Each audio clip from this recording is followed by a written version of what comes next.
Bonjour, bonjour, bonjour. Alors, c'est l'heure du live de Isa Estime de Soi.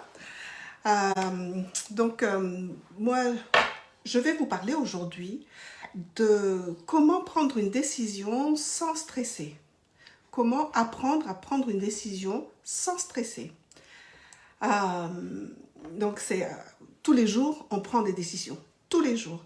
Euh, Dès le matin, dès le réveil, est-ce que je vais me lever? Est-ce que je vais pas me lever? Est-ce que je vais laisser sonner le réveil? Qu'est-ce que je vais prendre au petit déjeuner? Enfin, bref, dès le matin, on prend une décision. Est-ce que vous ne vous êtes pas un jour trouvé face à un menu et vous posez la question, mais qu'est-ce que je vais manger? Il y a des personnes qui veulent prendre, dans un menu, dans un restaurant, qui veulent prendre les 5 entrées ou avec les 3 plats et les 6 desserts, simplement parce qu'ils n'arrivent pas à prendre des décisions. Mais en fait, il y a aussi des personnes qui tout simplement se disent, bah non, en fait, je sais pas, je sais tellement pas prendre de décision que je reste inactif. Alors aujourd'hui, je vais vous parler de décisions. Alors, avant que je ne commence, de comment prendre des décisions sans stresser et avancer pas à pas vers votre objectif, je me présente, je suis Véorane Voirsou, je suis coach, sophrologue, et ma zone de prédilection, justement, c'est l'estime de soi. Et l'estime de soi, c'est la base, c'est vraiment la base de toute action, de toutes nos...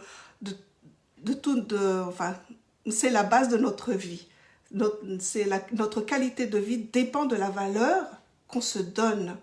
Donc, l'estime de soi, c'est la base du leadership, c'est la base du management, c'est la base de beaucoup de choses. Donc, mon rôle, c'est véritablement de vous permettre non seulement de trouver ou retrouver votre estime de soi lorsque vous avez des doutes là-dessus, mais surtout de renforcer cette estime de soi pour que vous puissiez ensuite impacter les autres, changer votre vie, transformer votre vie, être vraiment aller vers vos rêves et transformer vos rêves en réalité. Donc, et d'ailleurs, transformer vos rêves en réalité, j'en parlerai après, mais c'est un des sujets de mon nouveau programme de coaching. Alors, comment prendre une décision sans stress? Déjà, il faut que vous sachiez qu'il y a plusieurs étapes avant de prendre une décision. Il y a tout d'abord l'inaction ou la précontemplation, en fait. L'idée, c'est vous ne pensez même pas faire de changement dans votre vie. Vous voyez pas pourquoi vous changerez votre vie. Vous pensez que le changement sera trop difficile ou impossible. Mais vous sentez une frustration au fond de vous. Vous sentez qu'il manque quelque chose. C'est vraiment juste, c'est un ressenti. C'est le matin quand vous vous réveillez, que vous vous réveillez sans enthousiasme, ou que vous vous dites à la fin de la journée, j'en ai marre, j'en ai marre. Vous ne savez pas pourquoi, mais il y a votre vie, elle est complète, elle est stable, vous avez fait tout ce qu'il fallait, vous avez fait vos études, vous êtes marié, vous avez vos enfants, voilà, elle est stable. Mais il y a au fond de vous une frustration. Et ça, c'est ce qu'on appelle la précontemplation, c'est vraiment avant, c'est la première étape vers une décision. C'est comme une petite graine qu'on a plantée en vous en disant il y a quelque chose qui se passe. Généralement, les clients qui viennent vers moi, j'ai beaucoup de clients qui viennent vers moi à ce stade-là. Il y a un malaise, un mal-être qui est au fond d'eux, qui n'arrivent pas à définir.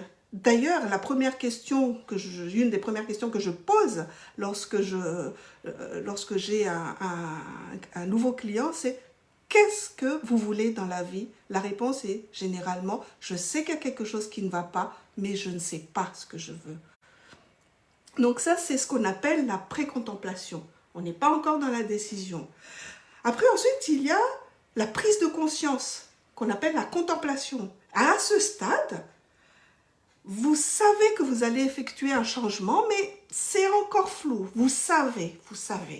Il y a, mais il y a encore des hésitations, il y a plus d'inconvénients, de difficultés à court terme pour changer que davantage à long terme.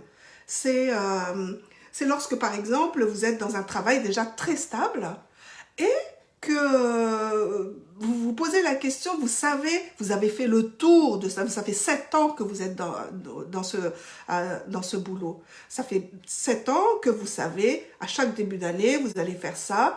Et voilà, vous savez très bien comment va se passer toute l'année. Et donc, vous savez que c'est stable, mais à un certain moment, vous dites, il faut que ça change. Je ne peux pas continuer comme ça. Je ne peux pas continuer comme ça. Je me vois pas arriver jusqu'à l'âge de 62 ans à faire toujours la même chose. Et là, vous dites, il faut que je change. Ça, c'est le stade, c'est la prise de conscience, la contemplation. Et il y a beaucoup de... Dans cette période-là, il y a beaucoup de « et si ?»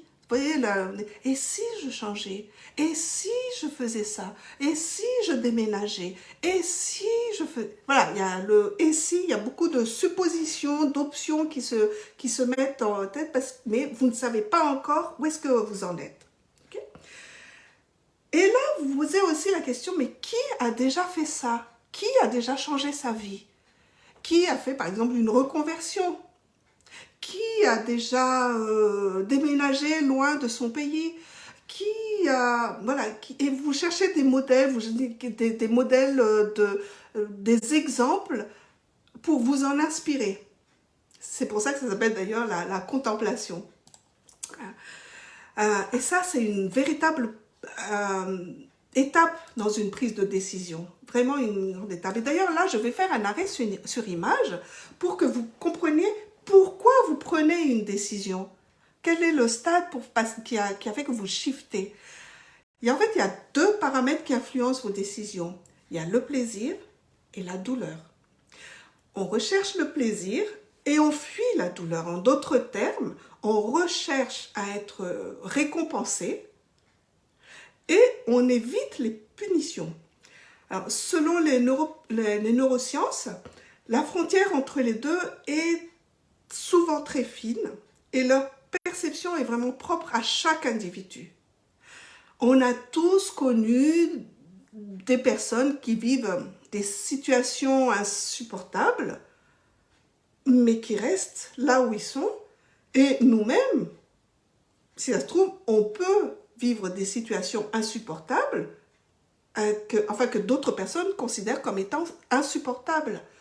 On a tous connu des personnes comme ça. Donc, c'est vraiment propre à chacun. Bon, tout ça pour vous dire que nous prenons nos décisions en fonction du degré de plaisir que l'on anticipe. Et c'est pour ça que c'est vraiment vital, indispensable d'avoir une bonne estime de soi parce que choisir, c'est renoncer. Choisir, c'est renoncer. Et quand on se respecte, quand on respecte nos propres rêves, nos envies, eh bien nos choix, ils nous apportent plus de plaisir que de douleur. Et c'est d'ailleurs... maintenant, vous savez ce qui se passe quand ce sont les autres qui prennent les décisions à votre place. C'est que c'est pour leur plaisir à eux. Bon, bien sûr, à part le plaisir et la douleur lorsqu'on prend les décisions, il y a bien sûr d'autres données à prendre en compte, les avantages, les inconvénients, mais c'est la base. C'est qu'est-ce qui va me faire plaisir dans mon choix et qu'est-ce qui va me faire mal?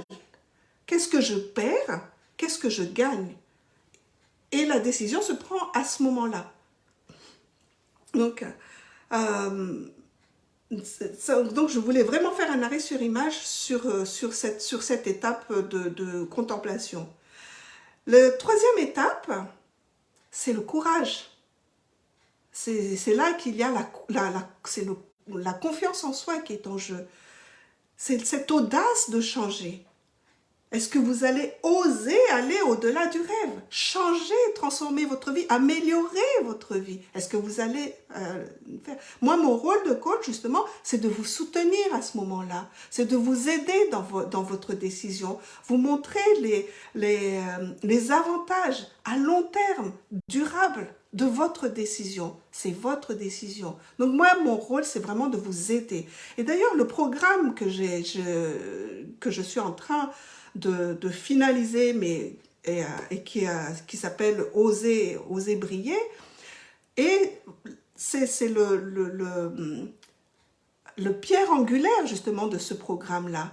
Tout ce qui est confiance en soi, se donner confiance en soi, avoir assez confiance en soi pour non seulement prendre la décision d'améliorer sa vie, donc changer quelque chose en nous, nous battre contre nos propres croyances limitantes, nous changer peut-être d'environnement si les croyances limitantes des autres nous empêchent d'aller vers ce que l'on veut, vers ce que l'on est véritablement. Et travailler ensuite notre état d'esprit pour incarner ce nouveau moi. Il y a toute une série d'étapes à faire pour se dire, ok, j'y vais, je vais changer, je vais vraiment changer ma vie, je vais l'améliorer, je vais la transformer. Et ça, c'est vraiment tout un pan du programme Oser briller, dont je vous parlerai après. Donc, la quatrième étape, la quatrième étape, c'est la préparation. Une fois que, vous avez imaginé, vous savez ce que vous voulez, vous avez posé vos objectifs, vous dites, voilà, moi, ce que je veux changer dans ma vie, c'est mon travail. Je ne veux plus avoir ce même type de travail, je ne veux pas passer 10 autres années à faire exactement la même chose, toujours de la même manière. Voilà, ça, je veux changer. Okay. Une fois que vous avez posé ça, une fois que vous savez que c'est quelque chose de courant, que vous vous êtes bien renseigné, mon rôle, c'est aussi justement de vous donner toutes ces informations en disant, voilà, regardez telle personne sur les reconversions, sur comment avoir une promotion, comment négocier un salaire, parce que peut-être que c'est aussi la récompense derrière qui ne vous satisfait pas par rapport à ce que vous faites. Voyez, c'est vous qui fixez l'agenda, mais c'est moi qui vous aide derrière. C'est moi qui vous aide pour que vous puissiez être déterminé et convaincu de votre décision. Et je vous soutiendrai dans ces décisions. Donc, ça, c'est mon rôle. Une fois donc que tout ça, vous êtes convaincu qu'il faut changer, après, il faut agir. On pose donc l'objectif et on établit les premiers pas et un plan d'action vers le changement. Toutes ces étapes, je vous accompagne. Et toutes ces étapes se trouvent dans le nouveau programme que j'ai concocté pour vous. Et moi, il y a une cinquième étape qui est très, très, très, très, très important. C'est d'assumer votre décision. Une fois que tout ça a été fait, une fois que vous avez établi tout ça, il faut assumer votre décision. Assumez. Allez-y. Ne tergiversez plus, ne soyez pas en train d'avancer, de reculer, de vous dire « ouais, j'aurais peut-être dû faire ceci, faire cela ». Choisir, c'est renoncer. Mais il n'empêche, une fois que vous avez choisi, allez de l'avant. Parce que une fois que vous avez pris la décision, vous allez sortir de votre zone de confort. Après, comme je vous l'ai dit, il va falloir que vous négociez avec vous-même pour oser et aller plus loin. Donc, il va falloir sortir de cette zone de peur pour ensuite aller allez chercher les informations et atteindre la zone de grandeur. Vous aurez grandi dans cette décision. D'accord, ce sont je parle des décisions majeures, mais mine de rien, juste choisir entre un éclair et une religieuse, c'est une décision. Et d'ailleurs, en parlant de ça, moi j'ai un conseil à vous donner pour prendre des décisions. Une technique, lorsqu'il n'y a pas de véritable enjeu, comme par exemple choisir un menu dans un restaurant, ou choisir entre un éclair et une religieuse, voilà, où il n'y a pas d'enjeu majeur. Il va falloir, la prise de décision, c'est comme un muscle, il va falloir le muscler. Donc musclez-le tous les jours. Faites des challenges en disant, voilà, je vais décider en 30 secondes. En 30 secondes, je vais décider de mon menu. En 30 secondes, je vais décider si je me lève ou si je reste encore un peu au lit. 30 secondes, pas plus. Musclez cette prise de décision. Donc ça, c'est vraiment le conseil que je vous donnerai pour ça. Challengez-vous une semaine. Au bout d'une semaine, 15 jours, etc. Et vous allez voir que votre vie va changer petit à petit et vous allez pouvoir prendre des décisions sans stresser, sereinement, le jour où il y aura un enjeu. Voilà. En tout cas, merci beaucoup. Et là, je vais lire les commentaires. Oui, découvrir le nouveau programme. Oui, je t'avais dit que j'allais te l'envoyer, donc je vais te l'envoyer. Et ça s'appelle Oser briller, d'ailleurs. Et il y a toutes ces différentes étapes que justement dont je parle au cours de ces lives. Et la prise de décision est vraiment essentielle. Enfin, toutes les étapes sont essentielles, mais la prise de décision, c'est vraiment la pierre angulaire de ce programme. Voilà. Et en tout cas, je merci beaucoup d'avoir été là. Et le prochain live, c'est dans 15 jours. Et j'ai hâte de vous voir. Dans 15 jours, oui, c'est ça, dans 15 jours. Mais ce sera un dimanche parce que le samedi, je ne suis pas là. Mais ce sera dans 15 jours. À très bientôt. Et à bientôt. Au revoir.